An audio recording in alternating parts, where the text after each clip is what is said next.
네, 오늘 새해 첫 예배인데요.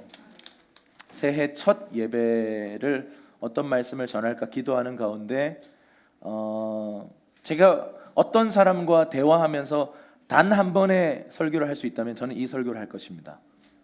제가 어떤 곳에 단 한 번만 초청받아서 단 한 번의 강의를 해야 된다면 저는 이 강의를 할 것입니다. 왜냐하면 가장 중요한 메시지이기 때문에 그렇습니다. 그래서 하나님 나라의 복음이라고 하는 제목으로 오늘 메시지를 나눌 텐데 이 메시지는 우리 교회의 그 DNA 메시지입니다. 그래서 이 메시지를 우리는 올해도 살아낼 것이고 또 이 메시지를 전할 것입니다. 아멘. 네, 그래서 이 메시지 특별히 우리 유빙도 이 메시지 한번 귀 기울여서 오늘 통역도 미리 사전 공부도 다 했어 지금. 그래서 네, 오늘 하나님께서 놀라운 은혜를 주실 줄 믿습니다. 여러분 그 갈릴레오라는 사람이 있습니다. 갈릴레이입니다. 이 사람은요 그 망원경을 통해서 그 당시에 그 코페르니쿠스라고 하는 사람이 갑자기 모두가 다 천동설을 주장하던 그 시대에 지동설을 갑자기 주장합니다. 이거 뭐냐면 자 그냥 이거 굳이 안 보셔도 되고요. 하늘이 이렇게 돌아간다. 이 말은 뭐냐면 지구 하나님 우리를 사랑하시기 때문에 이게 교황의 생각이었어요. 하나님께서 인간을 사랑하시니까 지구가 세상의 중심이고 지구는 고정돼 있고 뭐 해와 달과 별들이 이렇게 돌아가는 거다라고 믿어왔습니다. 그리고 교회에서도 이게 성경적이야 라고 가르쳐 왔어요. 그런데 코페르니쿠스라는 사람이 갑자기 어느 날 책 하나를 펴내는데 아니다, 천동설이 아니라 지동설이다 이 얘기를 합니다. 그래서 많은 사람들에게 욕먹고 그때 당시에 오늘날 우리의 표현으로 하면 이단 소리 들으면서 이상한 소리 한다 그러면서 그냥 변방의 잡소리로 치부되고 그냥 끝나버렸어요. 그런데 이 갈릴레오 갈릴레이 이 사람은요 이 코페르니쿠스의 책을 읽고 정말 그러한가 해서 당시에 그 망원경 그리고 또 자기가 개발한 망원경을 가지고 천체를 관측하다가 정말 지동설이 맞다라고 주장하기 시작했어요. 여러분 그 한 사람이 어떤 주장을 하면요 아 그런갑다 하고 지나가요. 그런데 어떤 두 사람이 그 사람의 어떤 한 사람의 의견을 정말 맞다라고 어떤 한 사람이 외치기 시작하면요 또 그의 제자들까지 외치기 시작하면 어떤 파장 효과가 있어요. 그래서 당시에 많은 사람들이 이 정말 그러한가 막 혼란을 느꼈어요. 그래서 교황청에서 어느 날 이 사실을 듣고 재판을 엽니다. 교황이요 이 갈릴레이를 불러가지고 너 무슨 소리를 하고 돌아다니는 거냐, 성경에 하나님께서 인간을 사랑하신다고 했고 그래서 지구가 고정돼 있고 여러분 이 성경에 이런 내용이 어디 있는지 저는 모르겠는데 이것이 성경적이야, 이것이 하나님의 뜻이야 라고 막 이 교황이요 당시에 자신이 믿어왔던 그 세계관을 주장했습니다. 그리고 이 갈릴레이에게 협박을 하죠. 너 한 번만 더 그런 소리 하면 죽인다 그랬어요. 그리고는 위협하고 풀어주는 거죠. 여러분 그 뭐 하늘이 돈다 지구가 돈다 이것 때문에 죽을 필요는 없잖아요. 할렐루야. 그래서 이 갈릴레오가 합리적인 선택을 하죠. 일단 알겠다고 말하고 나왔어요. 근데 가족들이랑 제자들이 기다리고 있는데 선생님 정말 뭐라고 대답하셨습니까? 그 위협 속에서 나오셨는 걸 보니까 적당히 둘러대셨군요. 그런데 지구가 도는 거 맞습니까? 물으니까 갈릴레이가 유명한 말을 하죠. 한번 따라할까요? 그래도 지구는 돈다. 여러분 그 누가 우리를 향해서 협박을 하고 너 그런 말 하지 마 해도요 지구가 도는 건 어쩔 수 없는 진리입니다. 아멘이십니까?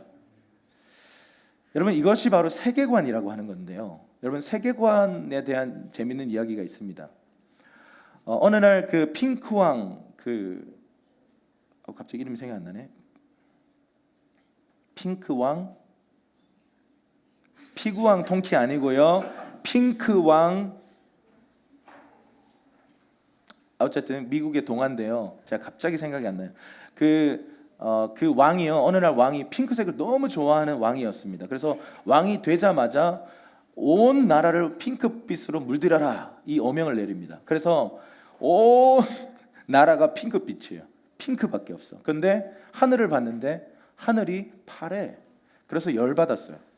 그래서 자신을 가르쳤던 선생님, 어릴 때부터 자기를 가르쳤던 유명한 선생님, 석학 당대 최고의 지식인이었던 선생님에게 이제 왕이 됐잖아요. 이제 신하잖아요. 그래서 3일 후에 하늘을 핑크빛으로 물들일 방안을 고안해 오시오 그랬어요. 안 그러면 죽이겠어 그랬어. 그러면 이 선생님 정말 당황스럽잖아요. 그래서 고민하다가 갑자기 이 천재니까 생각이 떠올랐어요. 3일째 되는 날 이렇게 빈손으로 탁 갑니다. 방법을 고안했어? 딱 묻습니다. 선생님 뭐라고 대답했을까요? 네, 했습니다. 자신 있게 딱 얘기해요. 그러더니 뒷주머니에서 뭘 하나 딱 꺼내 핑크색 안경을 딱 주는 거예요. 그래서 핑크색 안경을 그 왕에게 딱 씌웠더니 이 왕이 너무 행복해하면서 온 세상이 핑크빛으로 보이는 거예요. 그리고 하늘을 봤더니 하늘도 핑크빛으로 보이는 거죠. 할렐루야. 여러분, 이게 세계관이라는 거예요. 세계관은 내가 어떤 안경을 쓰느냐에 따라서 세상이 다르게 보이는 것입니다. 여러분, 그런 말이 있어요. 여러분, 우리가 교회 생활하면서 저도 당해봤고 여러분도 당해봤을 가능성이 큰 어떤 문제가 있는데, 그 뭐냐면 험담이라는 거예요. 여러분, 참여했거나 당했거나 둘 중 하나, 아니면 둘 다 했을 가능성이 높습니다. 여러분, 험담이라는 게 왜 나쁜지 아세요? 이 사람에게 부정적인 색안경을 같이 씌워버려요. 그래서 여러분, 나는 저 사람 알지도 못하는데 나랑 친한 누군가가, 저 사람을 경험한 누군가가 나에게 정보를 줍니다. 저 사람 별로야. 저 사람 성격 더러워. 인간이 안 됐어. 뭐 이런저런 정보를 주면요, 그 사람에 대해서 같이 판단하는 색안경을 탁 끼게 돼요. 그래서 그 사람을 그냥 나랑 아무 일이 없는데도 분열이 탁 일어나요. 여러분, 이게 바로 험담이라는 거예요. 우리 한국이 이게 좀 심하죠. 뭐 직장 문화 이런 거 보면 험담 문화예요, 험담 문화. 제가 예전에 한번 어떤 우리 자매와 한번 상담을 한 적이 있는데, 모두가 다 험담하는데 자기가 험담에 참여하지 않는 것 때문에 왕따 되는 거예요. 목사님, 그때 전사님 어떻게 해야 되냐고 막 묻더라고요. 뭐 어떻게 해야 될까? 험담은 죄입니다 이렇게 막 재수없게 얘기하면 진짜 왕따 되겠죠. 어떻게 죄를 짓지 않으면서 그 험담에 참여하지 않고 오히려 그 문화를 바꿔갈 수 있을까요? 여러분, 이게 크리스천 직장인들이 세상 속에 살아가는 데 있어서 많은 고민 중에 하나일 것입니다. 어쨌든 여러분, 우리가 세상을 바라볼 때 어떤 안경을 쓰고 바라보는가에 따라서 세상은 전혀 다르게 보여요. 한 가지 우리가 어릴 때부터 배워왔던 세상 학문 중에 진화론이라는 게 있습니다. 진화론. 그리고 많은 크리스천들이요, 진화론을 이미 다 배웠어요. 그래서 어떤 크리스천들은요, 진화론 맞는 거 아니에요? 이렇게 얘기합니다. 그러면 진화론이 하나의 이론일 뿐이에요. 그리고 또 창조론이라는 것도 사실은 우리가 믿고 있는 이 하나님이 세상을 창조하셨다는 이 이론도 세상에서는 하나의 이론이에요. 두 가지 이론이 있는데 왜 교과서에는 창조론은 요즘 조금 다루긴 해요. 요즘 최근 교과서는 또 모르겠어요. 창조론에 대해서 소개하는 정도였고 주 메인 테마는 진화론이에요. 여러분, 영화를 보세요, 다큐멘터리를 보세요. 여러분 혹시 뭐 동물의 왕국 이런 거 보세요. 다 진화론 얘기예요. 뭐 이렇게 해서 저렇게 해서 진화했습니다 이렇게 얘기합니다. 여러분, 진화론 이런 거예요. 어느 날 빅뱅이 있었어요.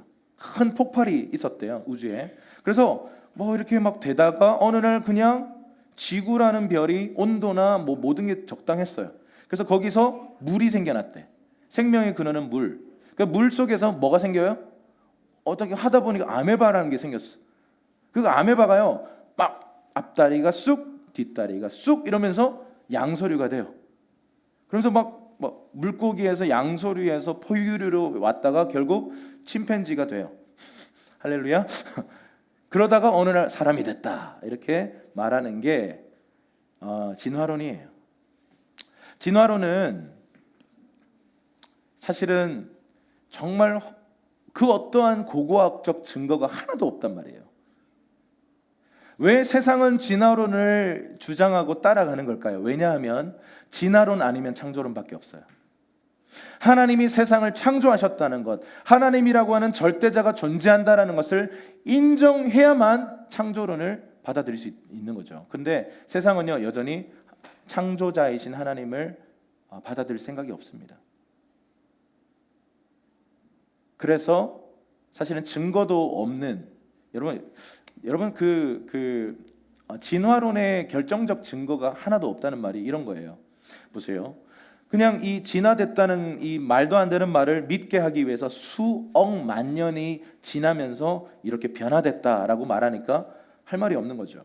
근데 증거가 있어야 됩니다. 이런 거죠. 물고기에서 발이 이렇게 나오는 어떤 중간 과정의 화석이 하나라도 있어야 되는데, 여러분 진화론에서 말하는 그 변화, 이 그들의 진화를 증명해낼 만한 중간 과정의 화석은 존재하지 않아요.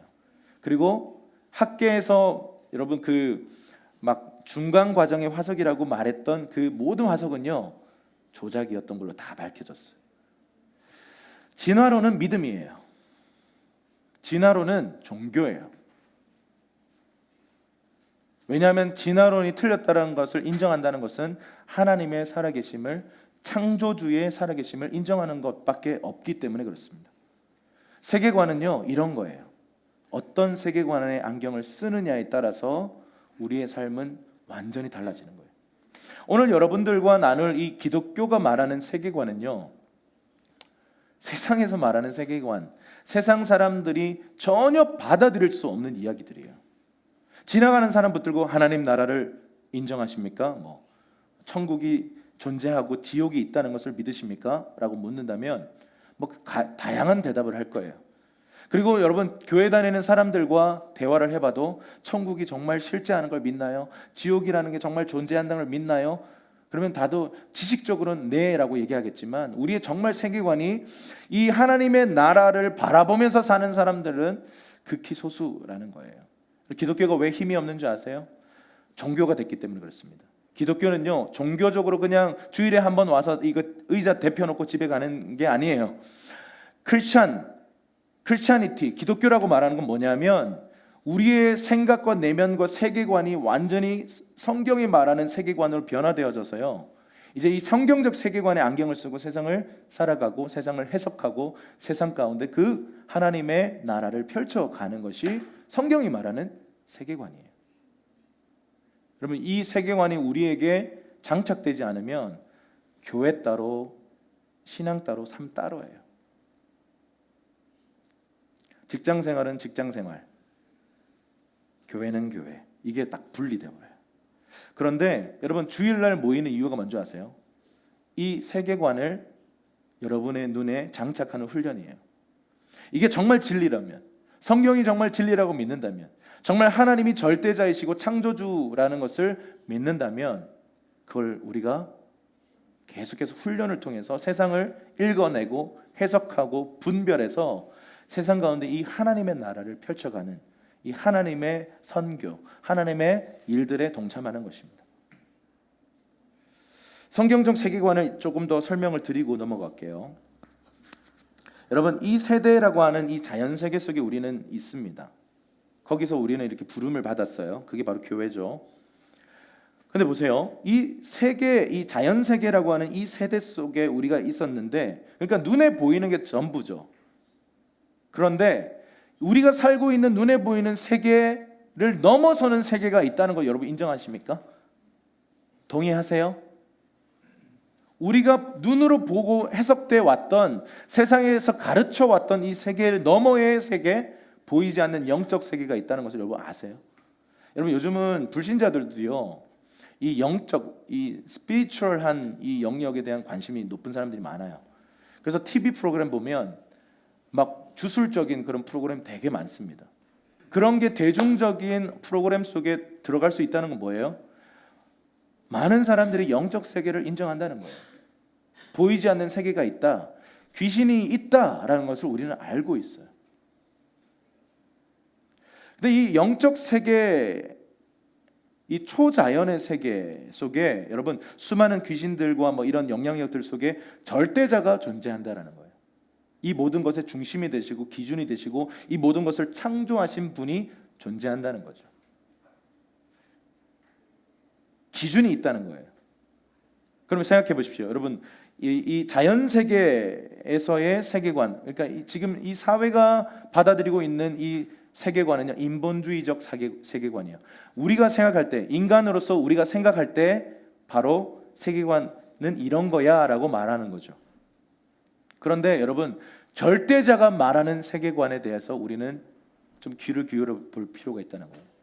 절대자이신 하나님께서 이 영적 세계와 보이는 세계를 다 주관하시는 그 하나님께서 만들어 놓은 기준에 대해서 우리는 귀 기울일 필요가 있다라는 거예요. 오늘 그 얘기를 좀 하려고 합니다. 자, 그러면 우리 이 하나님 나라에 대한 이야기를 좀 하는데 좀 쭉 건너뛰어서요. 우리 지금부터는 좀 PPT를 보면서 함께 할까요? 다음 함께 우리 목소리 크게 읽겠습니다. 시작. 이르시되 때가 찼고 하나님의 나라가 가까이 왔으니 회개하고 복음을 믿으라 하시더라. 마가복음이라고 하는 이 가장 최초의 복음서예요.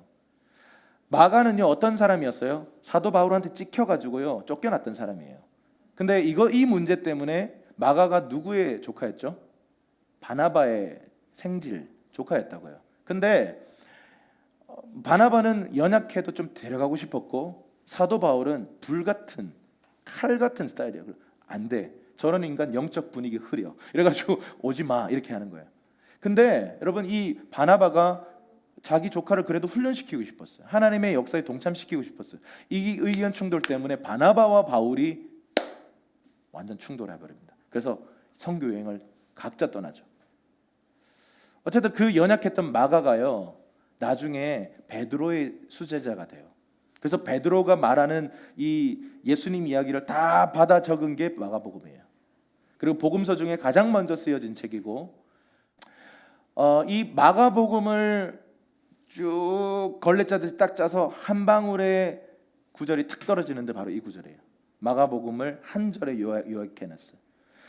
예수님의 공생애의 핵심 사상을 여기다가 담아놨어요. 다시 한 번 더 읽겠습니다. 시작. 이르시되 때가 찼고 하나님의 나라가 가까이 왔으니 회개하고 복음을 믿으라 하시더라. 아멘. 여러분 이 하나님 나라의 복음이라는 게 뭘까요? 우리가 복음은 그냥 기쁜 소식, 좋은 소식, 복된 소식이란 뜻이죠. 그런데 복음이라는 것, 여러분이 지금 기다리고 있는 복음이 어떤 겁니까? 곧 예보미가 태어나는 소식, 이게 복음이죠. 할렐루야. 취업을 기다리는 사람들에게는 복음이 뭐죠? 취업이 되는 거. 뭐 형제를 기다리고 있는 그런 자매에게는, 또 자매를 기다리고 있는 형제에게는 결혼하는 그게 복된 소식이죠. 근데 여러분 모든 인류에게 있어서 모든 사람들에게 있어서 복음이라는 것은요 어떤 사람들이 이런 거죠. 뭐 좋은 차를 갖는 것, 좋은 집을 갖는 것, 또 뭐 더 나은 삶을 영위하는 것. 그런데 여러분 인류에게 하나님께서 복음이라는 것을 주셨는데 그 복음은요 바로 이거예요. 우리 복음 그러면요 십자가의 복음만 얘기해요. 근데 성경이 말하는 것은요 십자가의 복음이 하나의 중요한 표현이고 제일 선두에 두는 핵심적인 요소는 맞아요. 그런데 복음은 아주 입체적인 거예요. 창조와 타락과 구속과 완성이라고 하는 하나님 나라의 스토리가 결국 복음인 거예요. 예수님께서 공생애 30년 동안 그냥 몫으로 그냥 조용히 사셨어요.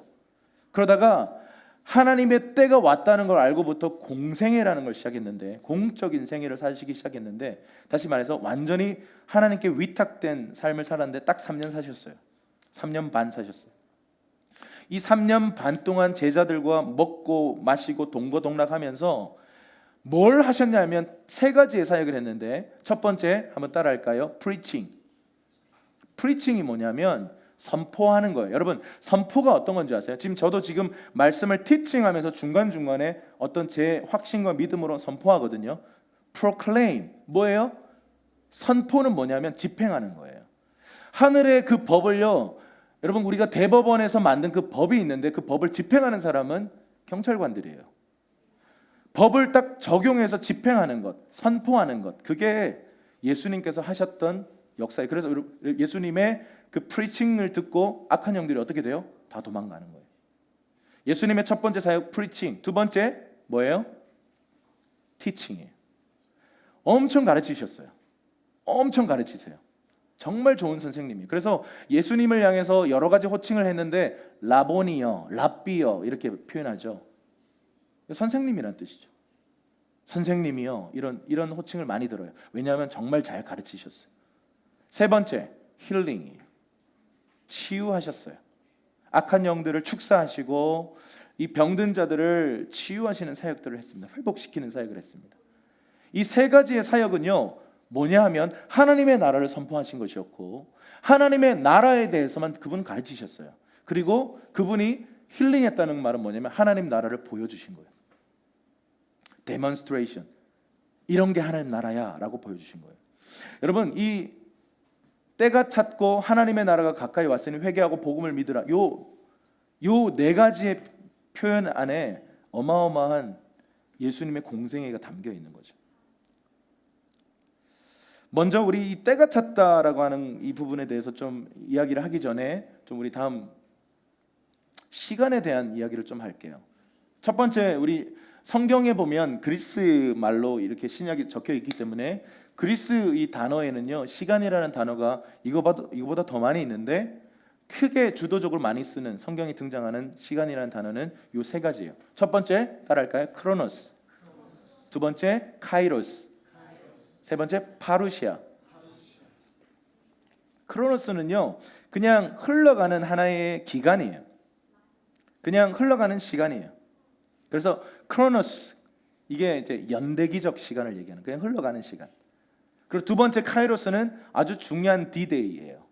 몸이 디데이 말고 굉장히 중요한 디데이. 네, 넘어갈게요. 카이로스는 아주 중요한 의미가 있는 그 시간입니다. 파루시아는 종말이라는 뜻이에요. 자, 우리가 이제 여기 아기들이 지금 계속 태어나고 있습니다. 할렐루야. 우리 올해 아기 사역을 시작해야 합니다.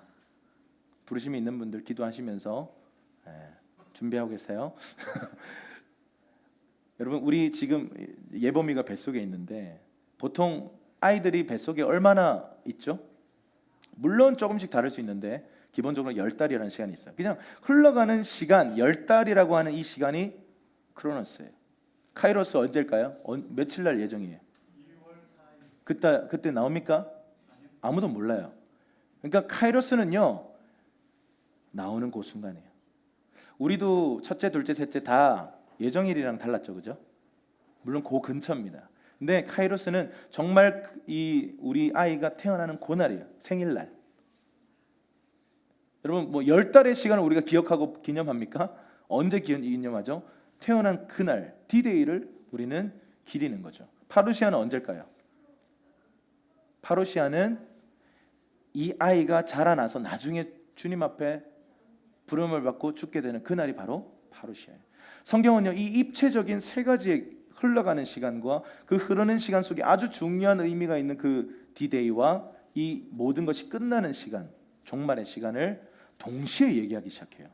그래서 신약 성경의 시간에 대한 개념은요, 요 세 가지가 계속 등장합니다. 그래서 성경을 읽으실 때 이게 지금 무슨 시간, 무슨 때를 얘기하는 건가를 우리는 기억할 필요가 있어요. 자, 다음. sin이라고 하는 이 단어가요, sin 이렇게 되어 있는데 죄라는 뜻입니다. 죄. 중국어로는 죄가 뭐예요? 죄. 똑같네. 죄예요. 죄. 저거 죄 맞나? 네. 이게 죄라는 뜻이야. 근데 여러분, 지나가는 사람들한테 당신은 죄인입니다 그러면 사람들한테 맞아요. 요즘 같은 시대는 진짜 욕 먹어요. 그리고는 이렇게 얘기할 겁니다. 나처럼 사는 사람이 어디 있어? 나처럼 이렇게 죄 안 짓고 사는 사람이 어디 있냐고. 나 윤리적으로 살았다고 이렇게 얘기합니다. 근데 여러분, 성경이 말하는 죄는 달라요. 우리는 보통 죄 그러면 살인하고 뭐 누구를 죽이고 뭐 도둑질하고 뭐 누구를 폭행하고 이런 게 죄라고 얘기하는데, 여러분 성경에서 말하는 죄는 sin, 여기서 I, 이 I라고 하는 단어가 나라는 뜻이잖아요. 내가 중심에 딱 자리 잡는 순간이 바로 죄예요. 내가 낸데 하는 순간이 죄가 되는 거죠. 성경이 말하는 죄는 이런 거예요. 우리 계속 좀 볼까요? 한번 읽어볼게요. 시작. 자기중심성은 타락의 본질이다. 내가 중심에 딱 앉는 순간, 내가 내 인생의 주인이야, 내 삶의 주인은 나야 라고 하는 순간이 바로 타락의 시작이라고 성경은 이야기하고 있어요. 다음. 왜냐하면요, 우리는 이미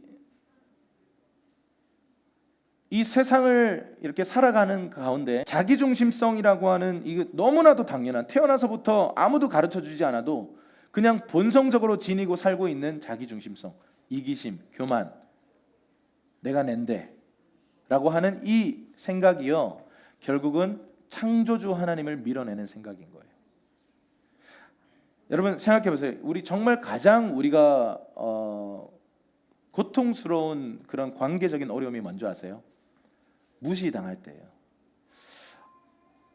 아마 여러분 중에서도 다른 건 참는데 누가 날 무시해버리면 이렇게 미안해요, 야마 돈다 그러죠. 진짜 돌아가지고 눈 막 뒤집혀서 막 싸우거나 막 멱살 잡거나 그러는 사람들 꽤 많이 있습니다. 저도 다른 거는 좀 이렇게 괜찮은데 이렇게 뭔가 이렇게 대놓고 무시하면 좀 참기 힘들더라고요. 여러분 생각해 보세요. 창조주 하나님께서 온 세상을 창조하고 그 중에서도 최고의 존재로 사람을 창조해 놨는데, 그리고 그에게 자유의지를 줬어요. 근데 그 인간이 하나님을 업신여기는 거예요. 무시하는 거예요. 마치 없는 존재인 것처럼 무시해 버리는 거예요. 그리고 나를 창조해 주신 그 아버지를 그냥 업신여긴 채 내가 나다, 내가 중심이다 라고 말하는 그것이 바로 성경이 말하는 죄라는 거예요. 그러니 이 자리에 있는 우리 모두는 죄인인 거예요. 지나가는 모든 인류가요, 하나님을 무시한 죄, 창조주 하나님을 업신여겼던 그 모든 것은요 죄인 거예요. 죄의 본질인 거예요. 그 본질을 키워나가면 어떤 증상이 벌어집니까? 거짓말하게 되고요. 왜냐하면 내 유익을 위해서. 여러분 폭동 같은 거 일어나면요 진짜 서로 죽입니다. 흥남 대철수할 때요 옆집 아줌마를 차서 떨어뜨리는 거예요. 어쩔 수 없죠. 내가 살아야 되니까.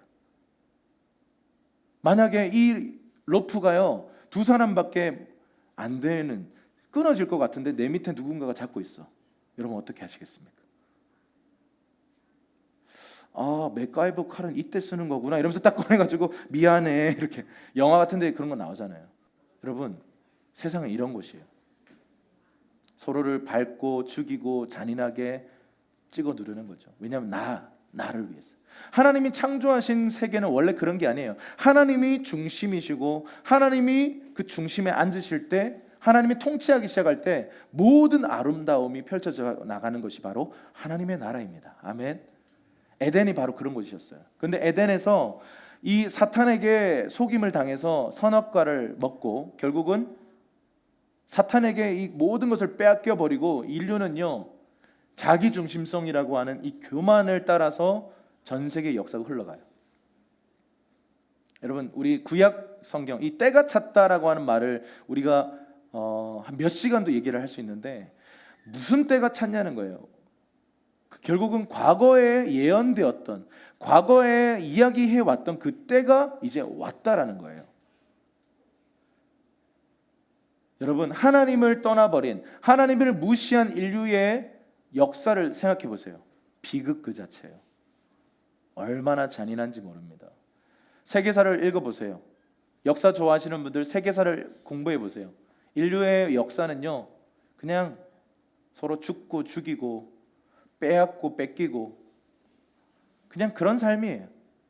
그 본질은 뭔지 아세요? 나를 위해서, 자기가 편하기 위해서 옆 사람을 죽이는 거죠. 무한 경쟁 사회. 지금 우리가 살고 있는 이 세대는요 옆 사람 밟아야 돼요. 안 그러면 내가 발표해요. 크리스천들도요, 이 직장생활 하면서 같이 밟아야만 내가 피해를 당하지 않는 그런 상황 속에 들어가는 경우들이 굉장히 많습니다. 여러분, 하나님을 떠나서 우리끼리 패러다이스를 만들겠다고 했던 수많은 정치 이데올로기를 보세요. 다 실패했어요. 패러다이스를 못 만들었어요. 그런 이상은 존재하지 않습니다. 여러분, 하나님이 우리와 함께 하시는 곳, 하나님이 오셔서 통치하시는 곳이 바로 여러분 진정한 하나님의 나라인 것입니다. 네, 세상은요 다음 이렇게 돌아가고 있어요. 율법주의와 기복주의와 인본주의라고 하는 이 세 가지의 삼위일체적인 이 시스템을 가지고 세상은 돌아가고 있어요. 이걸 우리는 거짓 신앙이라고 부르고 바벨론 시스템이라고 부르는데요. 이 율법주의는 옆에 있는 거 한번 읽어볼까요? 시작. 자기 자원으로 사는 삶. 그러니까 내 힘으로 사는 삶이에요. 그래서 힘들어요. 여기서 말하는 자기 자원으로 살면 안 되고 하나님의 자원으로 살아야 된다 이 말이겠죠. 그런데 이 말을 오해하시면 안 돼요. 그럼 실력을 안 갖춰도 되나요? 아니요. 내가 다 할 수 있는데요. 내려놓는 거예요. 상식적으로 하면 되는 건데, 그리고 내가 이미 실력이 있어서 그냥 하면 할 수 있는 거지만 내 힘으로 하지 않겠습니다. 주님 능력을 부어 주십시오. 그리고 주님의 능력으로 하는 게 하나님 나라라는 거예요. 여러분, 율법주의는 이런 거예요. 은혜 받았다 그러면 새벽기도 작정하는 거예요. 그냥 저 새벽기도를 뭐라 하는 게 아니에요. 좋은 거죠. 꼭 은혜 받으면 성경 일독 뭐 이런 거 자꾸 작정하는 거예요. 그럼 은혜 받으면 누리면 돼요. 주님과 더 친밀하게 누리면 되는 거예요. 근데 자꾸 뭘 작정해. 뭔지 아세요? 내가 이렇게 더 열심히 하면 더 내가 잘 될 수 있겠지. 내 힘으로, 내 자원으로, 내 모든 에너지를 다, 여러분 그거 아세요? 에너지파 아세요? 장풍? 내 모든 기를 모아가지고 그냥 막 사역하려고 하는 거예요. 여러분 이거 기독교 아니에요. 이거 그냥 저기 가까운 곳을 좀 제가 소개해드릴게요. 저기 갓바위라고 있거든요. 거기 가셔서 108번 절하는 거랑 똑같아요. 108배 새벽기도일 수 있어요. 그런 게. 뭐 철의 기도를 해도요. 그게 그냥 3000배와 똑같은, 그냥 내가 내 자원으로 쬐야.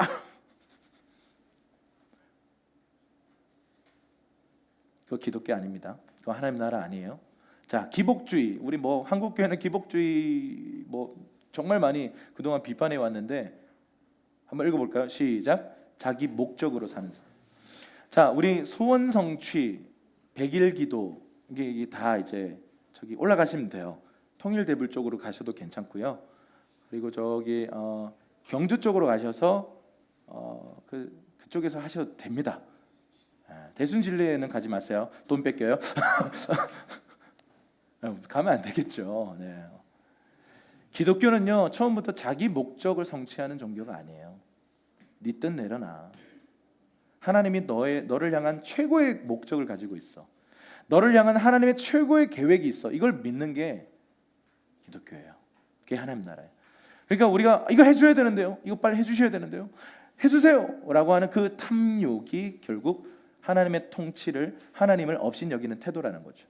하나님 이거 빨리 해주세요, 이거 빨리 채워주셔야 돼요, 이거 빨리 응답해 주세요, 빨리 직장을 주세요, 빨리 결혼하게 해주세요. 여러분 그 마음 자체가 욕심이라는 거예요. 그걸 내려놓는 것에서부터 하나님 나라는 출발돼요. 여러분 그럼 내려놨어, 결혼은 내려놨어, 혹은 뭐 이런 막 직장 문제에 내가 너무 스트레스 받는 걸 마음을 내려놓으면 그제서야 하나님이 일하실 수 있다고요. 여러분 하나님 우리에게 좋은 것 주시기 원하십니다. 여러분 이번 뉴스진 패밀리 미팅 때 이야기 수많은 얘기가 있었지만 그 중에 굵직굵직한 메시지가 뭔지 아세요? 그 중에 하나가 하나님 아버지는 우리가 잘 되기 원하십니다. 우리가 잘 살게 되기를 원하세요. 구걸하고 막 힘들게 살고 막 찔찔거리고 그렇게 살기 원하지 않으시고 하나님 아버지는 우리 모두가 다 잘 되길 원하세요. 아멘. 이거 죄 아니에요. 이거 정말 좋은 거예요. 누리고 나누면 돼요. 근데 우리는요, 하나님이 나한테 좋은 거 안 주실 줄 몰라 라고 하는 오해들을 갖고 있는 거예요. 그러니까 내가 하려고 하는 거죠. 내 목적이 최고라고 생각하는 거예요. 여러분, 아이들이 선택하는 거 보면 좀 답답할 때가 있어요. 정말 좋은 거 앞에 두고 한 10만 원짜리 앞에 두고 2천 원짜리를 막 선택해요. 그럼 뭐 부모 마음이 야야 옆에 거 근데 계속 고집 부려. 나 이게 좋단 말이야. 그러면서 하나님의 마음을 이해하시겠어요? 우리가 갖고 있는 이 목적은요, 하나님 이거 해주세요, 저거 해주세요. 그거 하나님이 볼 때 하나도 중요하지 않아요. 그리고 우리 인생의 결과적으로 볼 때도 중요한 게 아닌데 우린 자꾸 거기에 목매다는 거예요. 그걸 내려놓았을 때 하나님이 준비하신 베스트가 오는 거예요. 기복주의가 그런 거예요. 자기 목적을 위해서 하나님 도와주세요, 하나님 도와주세요, 하나님 임재하세요, 날 도우시게, 이거예요. 이게 뭐냐면 자가용 신앙이에요. 자가용 신앙. 자가용 하나님, 나를 오늘은 인천에 데려다 주세요, 오늘 나는 광주로 데려다. 여러분, 이거는요 기독교 아닙니다. 기독교 아니에요. 영적으로 딱 거듭나자마자 처음에는 그럴 수 있죠. 너무 이쁘죠. 그렇게 해도 우리 애 울기만 해도 예뻐요. 너무 울기만 하면 안 되겠지만 먹고 싸고 막 오늘 진짜 급할 때 자꾸 싸가지고 당황스러울 때가 많아요. 어제도 진짜 막 우리 정말 막 레이싱했거든요. 서울에서 그 청주 결혼식을 가야 되는데 와 너무 많이 막히는 거예요. 근데 난리예요. 막 가는데 얘가 또 똥을 쌌네. 달리는 차 안에서 막 애를 세워가지고 막 닦이고 막 와 진짜 어제 영화 찍었어요. 진짜 너무 힘들었어. 근데 여러분 그렇게 해도 예뻐요. 사랑스러워요. 근데 10년을 만약에 그렇게 하면 10살인데 그래 그러면 두들겨 패야 되는 거야. 왜냐하면 기독교는 그런 게 아니니까요. 자가용 하나님 운전해서 타고 해갖고 다닌다? 아니요. 그거는 미성숙한 아기 때 하는 짓이에요. 그래서 여러분 그런 말 있잖아요. 초신자 때 기도빨 제일 세다. 하나님 무조건 들어주세요. 태어났으니까 어우 내 새끼예요. 근데 이제 내 새끼에서 이제 이 새끼로 바뀌는 이런 시즌이 오거든요. 이 새끼가 막 이렇게 나오는 거예요. 여러분 우리가 성숙하지 않으면 자꾸 하나님을 나를 돕는 내 뜻을 이루어주는 마술 그 램프의 요정 지니로 생각하는 거예요. 비나이다 새벽기도 뭐 금식기도 이거 도와주세요. 아니에요. 하나님의 역사의 일부가 되어서 내가 하나님께서 운전해 가시는 예수님께서 운전해 가시는 그 버스의 일원으로 탑승하는 게 기독교예요. 할렐루야. 그 주님께서 내려주시는 것에 가서 막 전투하는 거예요. 막 두두두두두두. 그게 기독교예요 원래. 자, 세 번째 인본주의인데요. 한번 읽어볼까요? 시작. 자기 방법으로 사는. 여러분 이게 제일 분별이 쉽지 않아요. 사람들이 볼 때 저거 되게 좋아 보이는데 죄야. 여러분 지금 동성애 이슈가 심각하죠. 동성애가 어떻게 지금 치고 올라와요? 인권이라는 이름으로 치고 오거든요. 인본주의예요. 아무리 소수자를 위하는 것이 중요합니다. 여러분 소수자를 위하는 건 중요해요. 우리 사회에 힘없고 어려운 약자들을 위하는 건 되게 중요한 하나님 나라의 일입니다. 그런데 그 약자들 중에서 죄인이 있을 수 있잖아요. 그들이 하는 모든 일들이 옳은 건 아니거든요. 근데 지금 동성애는요 전 세계적 이슈예요. 이거 말 잘못하면 잡혀가요. 우리 지금 저도 이제 정말 잘못된 그런 현실들이 만약 법들이 만들어지면요 이런 설교 하잖아요. 이 중에 여러분들 중에서 딱 고발하거든요. 나쁜 고발하면 저는 잡혀가는 거예요. 지금 실제로 지금 미국의 어떤 연방 주들은요 이거 강력해요. 얼마 전에 이제 오바마에서 지금 트럼프로 바뀌면서 법이 또 확 뒤집히고 있는데 옛날에 그냥 줄에 안 서겠다 그래서 막 벌금형 맞고 어떤 목사님이. 그리고 지금 호주나 이런 데 가보면요 뭐 유럽 쪽은요 말도 못하는 정도예요. 이거 말 잘못하면 그냥 쓰레기 취급받아요. 인본주의예요. 사람들이 만들어 놓은 그 세계가 전부라고 말하는 세계. 지금 여러분 이 세계는요 하나님을 떠나버린 이 세계는 이렇게 돌아가고 있다고요. 근데 여러분 더 무서운 건 이게 우리 안에 들어와 있어요. 그러니까 요걸 자극하면 우리 안에 뭔가 붐업이 돼요. 막 이렇게 일어난다고요. 자, 막 달려보자고. 막 율법주의적으로 네 힘을 다해서, 온 힘을 다해서 우리 한번 은혜를 구해봅시다. 여기까지는 괜찮은데 그 방법들이 내 힘을 의지하게 만드는 거죠. 좀 이게 규율이 센 집단일수록 이 율법주의로 흐를 가능성이 굉장히 커요. 주님을 사랑해서가 아니야. 무서워서. 하나님 나 치실까 봐. 그래서 막 내 힘을 짜내가지고 막 달려가는 사람들. 그게 바로 율법주의예요. 지금 세상은 이렇게 돌아가는데 그 결과가 온 세상은 살기 좋은 나라가 됐습니까? 다 파괴됐어요. 진짜 막 지구 종말 올 것 같아. 요즘 환경 문제를 생각하면 지구 온난화는요 심각해요. 결국 인간의 욕심 때문에 이 모든 일들이 벌어진 거죠. 자, 다음. 죄는 하나님을 무시하는 거예요. 하나님을 무시한 인류의 결과가 다 망가져 버린 거예요. 그런데 여러분, 하나님을 떠나버리고 하나님을 무시한 그 죄에 대해서는 하나님은 공의의 하나님이시기 때문에 심판하실 수밖에 없어요. 그래서 구약 성경을 읽어보면 심판의 책이에요. 심판. 근데 심판만 하는 게 아니라 주님 약속도 하세요.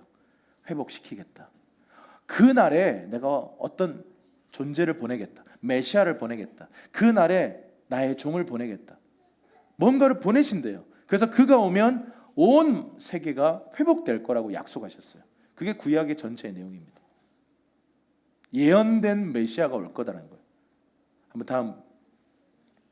그래서 이 세대가 이렇게 진행되고 있는 과정 속에 주님의 날이 올 것이다. 그 날이 올 것이다라고 말하면서 그 날에 메시아가 와서 이 모든 것을 심판하고 회복시킬 거야라고 구약은 외쳐왔어요. 자, 다음. 여러분, 우리가 대부분 알고 있는 기독교 신앙은요, 요 그림입니다. 이 세대에 이렇게 우리가 살고 있다가 어느 날 예수님이 십자가를 경험해요. 그리고는 크리스찬이 돼요. 종교란에다가 기독교라고 적기 시작해요. 교회 열심히 참석하기 시작해요. 그런데 그렇게 살다가 이 세대 속에 살다가 죽어서 가는 나라가 하나님 나라라고 대부분 기독교인들이 그렇게 생각합니다. 천당이라고 하는 개념은요, 기독교가 아니에요. 천당. 뭔가 이렇게 저 멀리 있는 세계. 사실 이거는 예수님이 가르치신 하나님 나라와는 동떨어진 나라예요. 여러분, 우리가 지금 왜 우리의 삶에 진정한 변화가 없는가? 왜 우리 삶 속에 하나님 나라의 통치가 나타나고 실현되지 않는가? 왠 줄 아세요? 이 세계관 가지고 살고 있어요. 크리스천인데도. 예수 믿었어요. 구원 받았어요. 하나님 나라는 나에게 뭐예요? 죽어서 가는 나라예요. 죽어서 좋은 데 가고 싶어요. 여러분, 우리 기독교 신앙을 하는 우리 크리스천들이 비참한 신앙에 빠질 수 있는데 뭐냐면 지옥 가기 싫어서 열심히 사는 거예요. 심판받을까 봐 순종하는 거예요. 이건 비참한 거예요. 하나님이 어떤 분이신지를 모르는 거죠. 여러분, 이렇게 살아가니까 우리의 삶에 변화가 없어요. 이 세대 안에, 이 세상 속에 어떤 변화도 끼칠 수가 없는 거예요. 여러분, 예수님이 가르치신 이 하나님 나라의 모습은요, 때가 찼다라고 하는 말을 이제 이해하셨죠. 그 때가 왔다라는 거예요. 구약에 예언된 그 날이 왔다. 주님의 날이 왔다. 그리고 하나님의 나라가 가까이 왔다라는 말, 이 말 예수님이 말씀하신 하나님의 나라가 가까이 왔다라고 하는 이 가깝다라는 이 단어가 헬라어로 엥기조라는 거예요. 엥기조는 어떤 거냐면요, 우리 사이에, 우리 가운데 이미 와서 머무르고 있다는 거예요. 자, 보세요. 다음 그림. 다음. 예수님이 가르치셨던 이 하나님 나라에 대한 이 그림은요, 요 그림이에요. 죽어서 올라가는 나라가 아니고요, 이 하나님 나라에 보세요. 이 세대가 이렇게 진행되고 있고 오는 세대가 이렇게 교차되고 있어요. 이렇게 교차되고 있는데 예수님의 십자가 사건을 통해서 사실은 하나님의 나라가 이 땅 가운데 임했습니다. 아멘이세요? 근데 문제가 있어. 눈에 안 보인단 말이죠. 눈에 보이는 하나님 나라가 임하는 때가 있어요. 언제요? 주님이 재림하실 때라고요. 주님 다시 오시는 그 재림 시에 정말 눈에 보이는 하나님 나라가 임하게 될 거예요. 성경에 적혀 있는 그대로. 믿으십니까? 예수님이 다시 오실 때 지금 우리 예수님 안 보이잖아요. 얼굴과 얼굴을 마주 보고 그분과 교제하는 날이 올 거란 말이에요.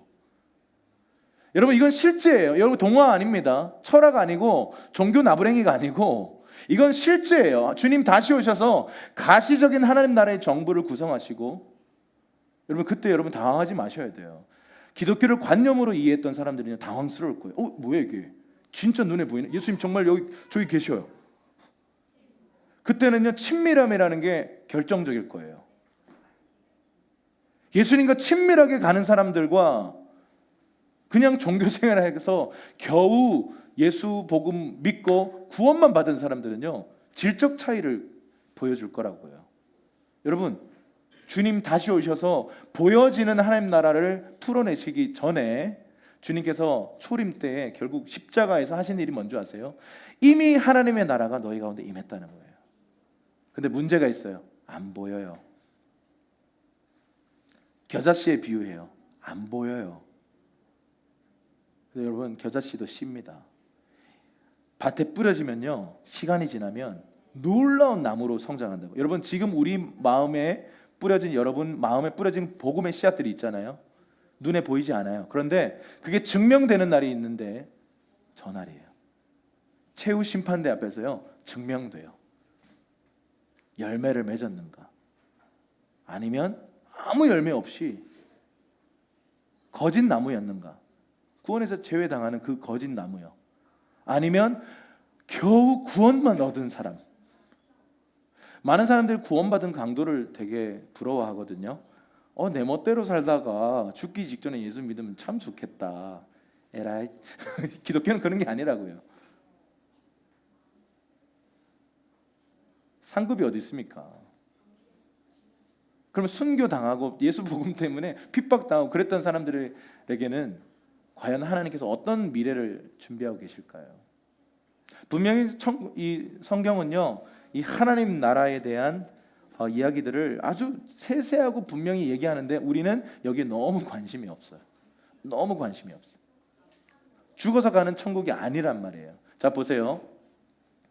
우리가 한번 따라할까요? 이미, 아직.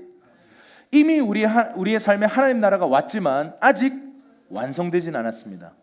여러분, 이게 아주 중요한 사상인데 그 사이에 우리가 지금 딱 껴 있어요. 여기서 우리가 어떻게 따라갈 것인가? 이 세대를 따라갈 것인가? 오는 세대, 다시 말해서 하나님 나라가 리얼리티라고 인식하고 믿고 정말 그 하나님 나라를 살 것인가? 여러분, 그 신약 성경 예수님 말씀하셨던 산상수훈의 이야기를 쭉 공부해 보면요, 이상한 삶이에요. 또라이예요. 어떻게 이렇게 살 수 있어요? 이 땅에 재물 모아놓지 말고 하늘에 쌓아두라. 원수를 용서하라. 원수를 위해 기도하라. 근데 이것까지는 괜찮은데 원수를 사랑하래요. 이거 어떻게 해야 돼요? 그걸 그대로 순종했던 사람이 손양원 목사님이에요. 아들을 죽인 원수를 양자 삼아서 정말 사랑해버렸어요.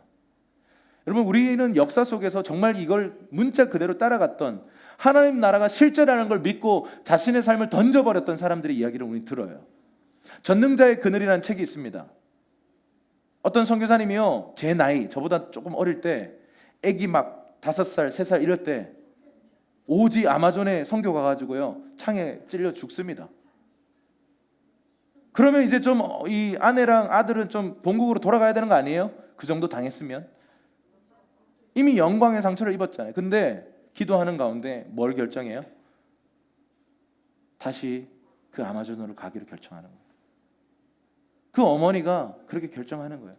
그리고 나중에 이 아들이 뭘 결정한 줄 아세요? 아버지가 살해당했던 그 종족을 품고 평생을 준비하고 기도해서 또 선교사로 가는 거예요. 그리고 아버지를 찔러 죽였던 그 사람이 목사가 돼요. 그 얘기가 전능자의 그늘의 이야기예요. 그리고 영화로 보시려면 End of Spear, 창의 끝이라는 영화가 있어요. 그 내용입니다. 미친 사람들 아니에요? 미친 사람들 얘기 같아. 여러분, 믿음의 사람, 하나님 나라를 정말 실제로 믿고 따라갔던 사람들은요, 세상이 감당할 수 없는 사람들이에요. 전혀 다른 기준을 따라 사는 거예요. 전혀 다른 그 목적을 향해 달려가기 시작하는 거예요. 그러니까 사람들이 네 소망에 관한 이유를 묻기 시작하는 거예요. 너 왜 그렇게 살아? 너 왜 달라? 너 왜 이럴 때 좌절하지 않아? 너 왜 이렇게 살아가는 거야? 그때 이 하나님 나라의 복음의 이야기를 얘기해 주는 게 바로 전도인 거죠. 아유, 네 같은 게 교회 다니면 나는 절대 안 간다, 이런 소리 들으면 뭐 교회 다니는 놈이 더 심하네 뭐. 그게 뭐냐면 우리의 세계관이 여전히 세상적이라는 말이에요. 여전히 우리는 이 세대의 방법으로 살아. 여러분, 크리스천인데도 사업하는데 탈세하는 거죠. 여러분 요즘 세상 탈세 안 하면요 사업 못 해요. 망해요. 그 탈세 안 하려고 하다가 망한 사업가 얘기 많이 들었어요. 다 나름대로 편법으로 하는데 정직하게 하겠다고 해가지고 망해버렸어요. 2번이나 말아먹었대요.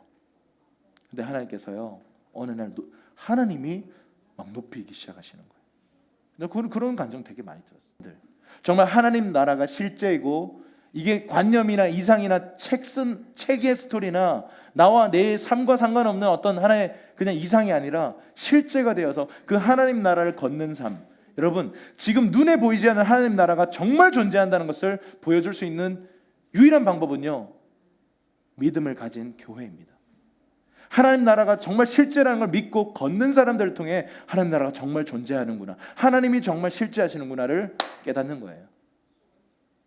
여러분, 하나님 정말 공급자가 맞습니까? 어떤 시즌은요 여러분을 어떤 세상적인 공급 통로가 없을 때도 있어요.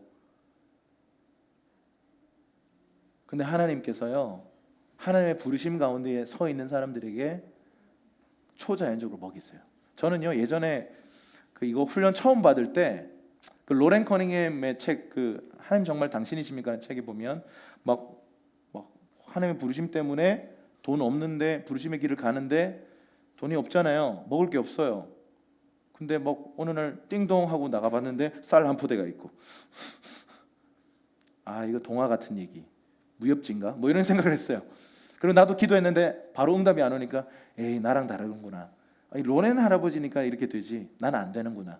근데 여러분, 정말 하나님 나라가 실제라는 것을 믿고 부르심을 따라 가다 보니까요 이런 경험들이 하나 둘 셋 쌓이다 보니까 이게 상식이 되기 시작해요. 처음에는요 우리 사모님도 저기 계시지만 우리 막 돈 없으면 싸웠어요 맨날. 여러분, 지금 당장 내 필요가 안 채워졌을 때의 불안함을 아시나요? 지금 당장 먹어야 될 돈이 없고, 여러분 지금도요 제 주변에 돈이 없어서요 교통비가 없어서 버스를 못 타고 걸어 다니는 사람들이 있어요. 그 사람 그런 시즌이에요. 그걸 견뎌내야 된단 말이에요.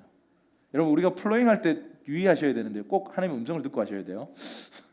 하나님이 지금 그런 광야 시즌에서 그를 이렇게 신뢰하는 법을 가르치고 있는데 갑자기 플로잉 할게 이러면서 플로잉 했는데 하나님의 역사를 방해합니다. 그때는 하지 말아야죠. 그 고생길을 걸으면서 하나님을 신뢰하는 법을 배워야 되는데 옆에서 괜히 플로잉 해가지고 또 이거 아니에요.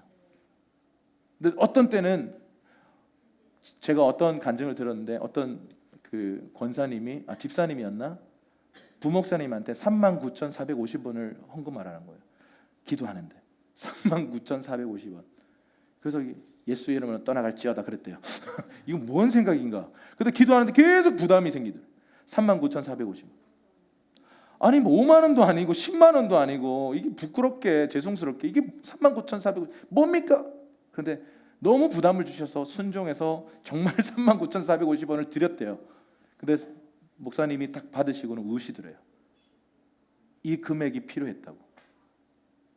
그에게는요 39,450원을 딱 받는 순간 그 목사님에게, 그 젊은 부목사님에게 어떤 메시지였냐면 내가 너를 안다. 내가 너의 공급자다. 그거를 부목사님이 그 음성을 들었다는 거예요. 그래서 우시더라고요. 그분한테 5만 원 드리거나 10만 원 드리는 것보다요 39,450원을 드리는 게 하나님의 뜻이었던 거예요. 근데 우리의 생각은 그렇지 않잖아요. 5만 원 드려야지. 5만 원 드려, 5만 원 드려. 아니요. 지금 말씀하신 39,450원을 드려야 하나님의 메시지가 전달되는 거죠. 여러분, 이 세상의 실제 현실 쉽다고 말하고 싶지 않아요. 어려워요. 두려워요. 진짜 자존심 상해요. 제가 20대 초중반 때 맨날 얻어먹으니까 자존심이 너무 상해가지고 막 그랬었어요. 진짜로. 근데 이제 똑같은 문제로 이렇게 고민하는 우리 청년들과 얘기를 해보면 그냥 집에 가겠대. 왜 그러냐, 왜 그러냐. 알고 보니까 이제 자꾸 얻어먹는 게 자기 싫다는 거야. 내가 막 야단쳤어. 얻어먹어! 이렇게 겸손하게 얻어먹어. 제가 차 없을 때요, 당당하게 얻어 타고 다녔어요. 그러고 나서 나중에는요, 차 생기니까 당당하게 또 태워달라는 인간들이 너무 많아지더라고요. 근데 그게 하나님의 나라예요. 얻어 먹으세요. 누가 여러분의 필요를 공급하시면 자존심 상해하고 그러지 마시고 이거 하나님 내게 주시는 걸 믿고 받으세요. 그리고 여러분에게 잉여가 있을 때 주님 말씀하시면 아까워하지 말고 제발 나 옷 한번 사야 되나 흘려보내요. 이번 수련회 때 이제 이번 주잖아요. 플로잉 타임 때 여러분 혹시나 인색한 마음으로 지금 막 이건 너무 아까운데 내가 아끼는 그거를 드리란 말이야. 그걸 내놓으란 말이야. 그거를 괜찮은 건데 이거 내 살 빼면 안 빠진단 말이야. 안 빠진단 말이야. 그냥 내놓으시란 말이야. 그러면 지금 이 시즌에 그 몸매에 맞는 누군가가 입고 기뻐할 거. 지난번에 우리 플로잉 타임 할 때 이게 그냥 물건 받아서 좋다가 아니에요. 하나님 나를 아신다. 이거 나를 주시는 거네. 실제 막 울더라고요. 그게 뭔지 아세요? 하나님이 나의 필요를 아시고 나를 보고 계시고 나를 지금 사랑의 눈길로 지켜보고 계시는구나. 나가 혼자가 아니구나. 광야에 버려져 있는 게 아니라 정말 이 세대가 실제가 아니라 이 하나님 나라가 실제구나를 깨닫는 과정들의 연속이에요. 여러분 이 과정들을 통과해 보면 나중에는 그런 것 때문에 염려하지 않아요. 그런 것 때문에 불안해하지 않아요. 그리고 사단도 그거 가지고 더 이상 시험을 못 해요. 왜냐하면 그게 강해졌으니까. 여러분 하나님의 나라가 실제입니다. 이 세대에 딛고 서 있는 우리 두 발이 눈앞에 펼쳐진 세계는 보이는 세계는 이 세대밖에 없지만 보이지 않는 그 하나님의 나라가 이미 경험됐고 우리는 태어났고 이제 그 하나님 나라가 나의 기준이 되어서 살아가도록 부르심을 받은 게 저와 여러분이라는 것이죠. 무엇을 따라가시겠습니까? 우리 말씀 한번 읽어볼까요? 다음 우리 큰 목소리로 로마서 12장 1절 시작.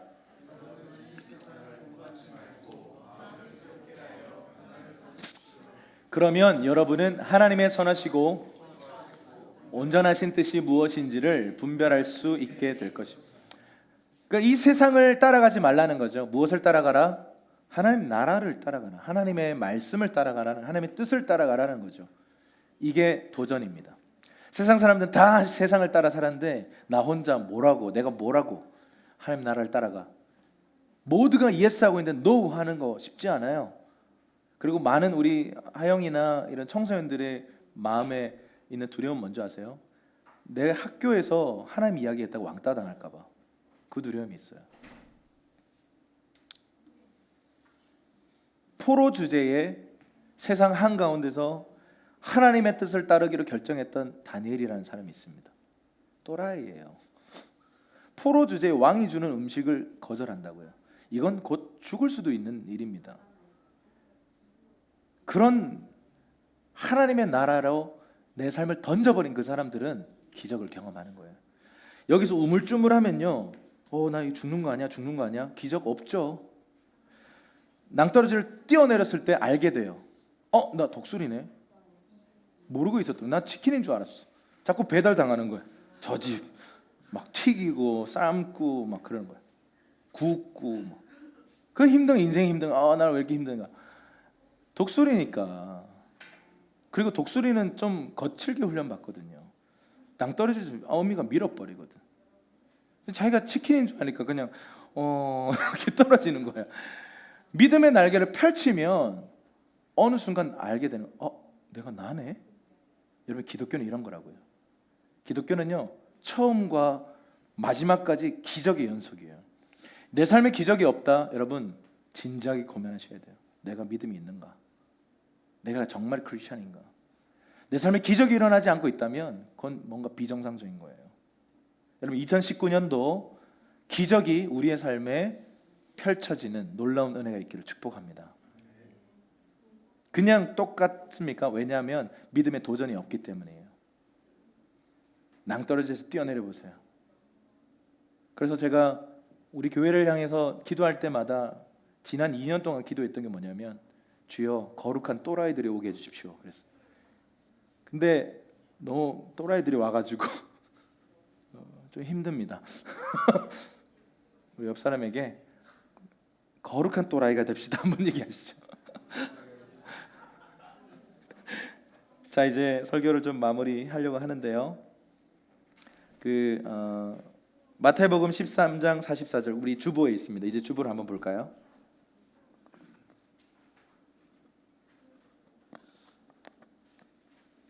한번 읽어볼게요. 시작. 천국은 마치 밭에 감추인 보화와 같으니 사람이 이를 발견한 후 숨겨두고 기뻐하며 돌아가서 자기의 소유를 다 팔아 그 밭을 사느니라.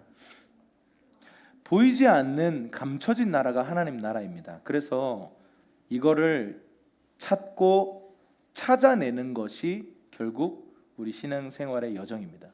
그리고 이 보물을, 밭에 감추어진 보화를 발견한 사람은 또라이가 돼요.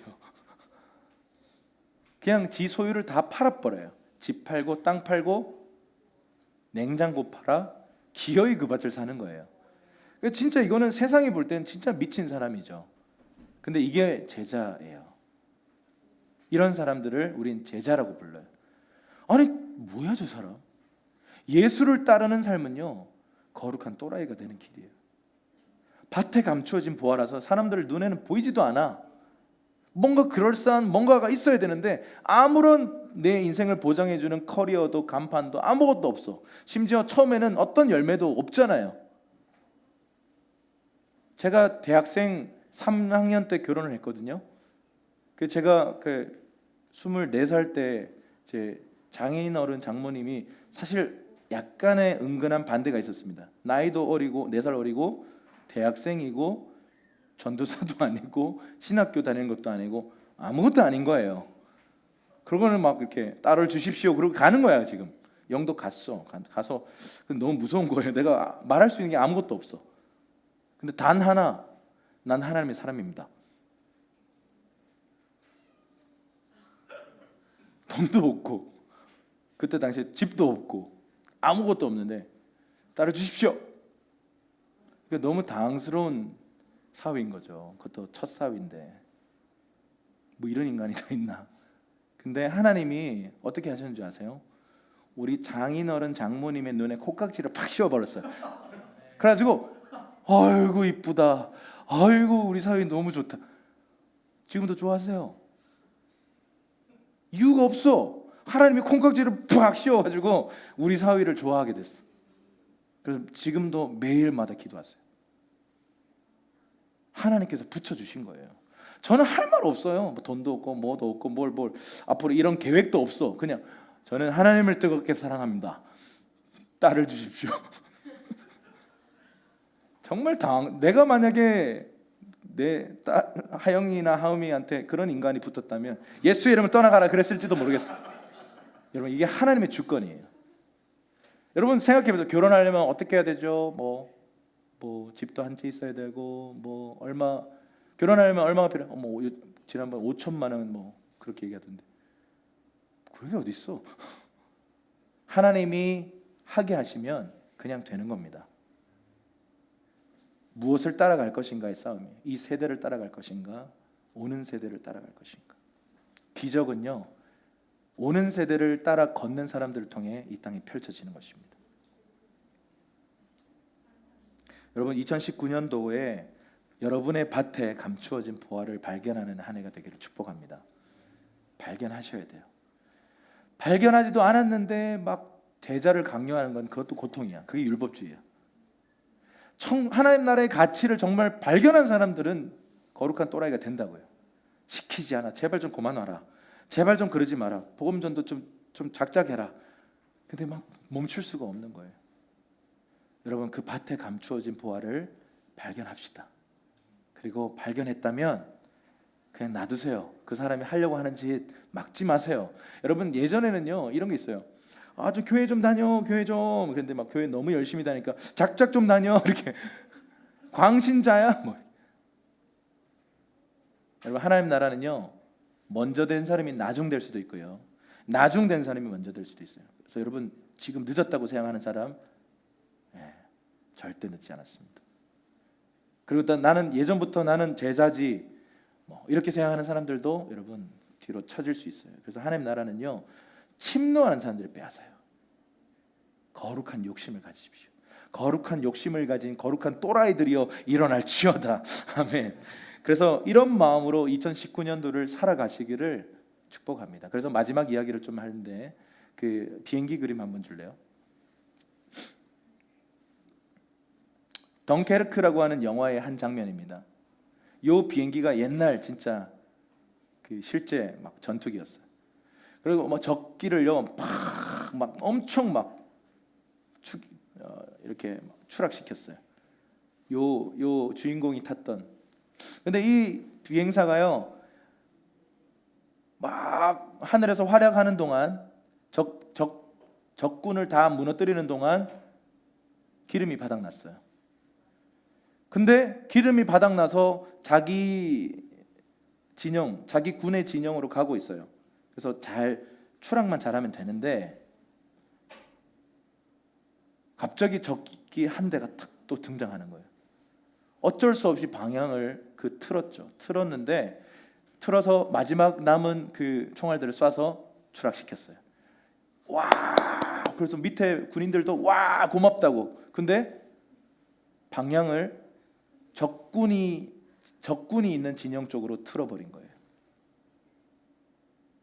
이미 프로펠러는 멈췄어요. 점점 떨어지고 있다고요. 여러분, 이 세상이, 이 세대가 하나님 앞에 이렇게 지금 추락하고 있어요. 이 세상은요 결국 심판받습니다. 엔진이 꺼져버린 비행기와 똑같아요. 그런데 여러분, 이 세상의 가치를 따라 사는 삶은 어떤 건지 아세요? 이 추락하고 있는 비행기에 막 올라타가지고요, 나는 여기 금색 칠할 거야, 나는 여기다가 다이아몬드로 꾸밀 거야. 추락해서 이제 끝나버릴 이 비행기에다가 막 예쁘게 치장하고 있는 거예요. 나는 한복 입고 탈 거야, 뭐 이런 거.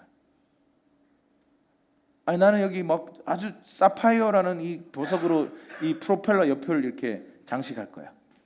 여러분, 이게 세상 사람들이 살아가고 있는 모습인데, 비극인 것은 우리 크리스천들도 이렇게 살고 있다는 거예요. 여기서 뛰어내려야 돼요. 이 세상이라고 하는 상자, 오랫동안 우리가 갇혀 있었던, 여기서 말하는 게 전부인 줄 알았던, 두려워했던 그 세상에서 벗어나서 영원한 하나님 나라를 바라봐야 됩니다. 세속의 상자에서 나오십시다. 그리고 영원한 하나님 나라를 바라보고 영원한 가치를 위해 우리가 달려가기 시작하십시다.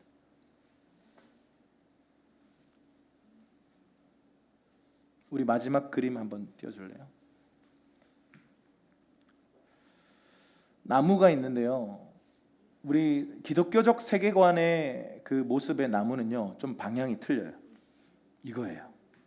하늘의 뿌리를 받고 이 세상을 향해 가지를 뻗어서 열매 맺는 것. 여러분, 이게 우리의 삶입니다. 이 세대에 절대 뿌리 박으면 안 돼요. 하나님의 나라의 뿌리를 받고 이 세상을 향해서 계속 뻗쳐나가는 거죠. 그러나 우리의 소속은 하나님 나라예요. 여러분, 이런 마음으로 다음 세대에게 가야 되고요, 이러한 마음으로 여러분 직장 생활을 해야 돼요. 거기 섞여버리면 안 됩니다. 그렇다고 여러분 기독교의 옷을 입고 막 거기서 막 기독교 교회 문화를 펼쳐놓으라는 게 아니에요. 절대 아닙니다. 하나님 나라라는 것은요 종교적인 게 아니에요.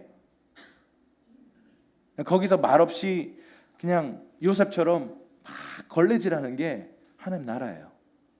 예수 믿으세요? 물론 여러분 전도를 해야 합니다. 결정적인 타이밍에는요 정말 복음을 전해야 되는데 막 기독교의 옷을 입고 막 가는 것, 회식 분위기 막 흐트러뜨리지 말고 사이다 먹고 열심히 놀란 말이에요. 근데 사이다 한 10병 먹으니까요 취하더라고요. 너무 힘들었어요. 그들의 그 기쁨의 이유는 술이었지만 우리의 기쁨의 이유는 뭐예요? 우리 안에 이 용서 점치는 기쁨이 있기 때문에 우리가 이렇게 뿌리 박을 수 있는 거예요. 그럼 다니엘처럼 하나님 나라의 뜻을 정하실 수 있겠습니까? 2019년의 첫 번째 예배 속에 여러분에게 도전하고 계시는 하나님의 음성을 들으십시오. 이 세대를 본받지 말고 하나님의 나라의 뿌리를 받고 그것이 실제가 되게 하는 삶, Heaven come down의 삶, 하나님의 나라가 이 땅 위에 내려와 펼쳐져 가는 삶, 그것이 저와 여러분을 향한 하나님의 꿈이고 비전인 줄 믿습니다. 함께 기도하겠습니다.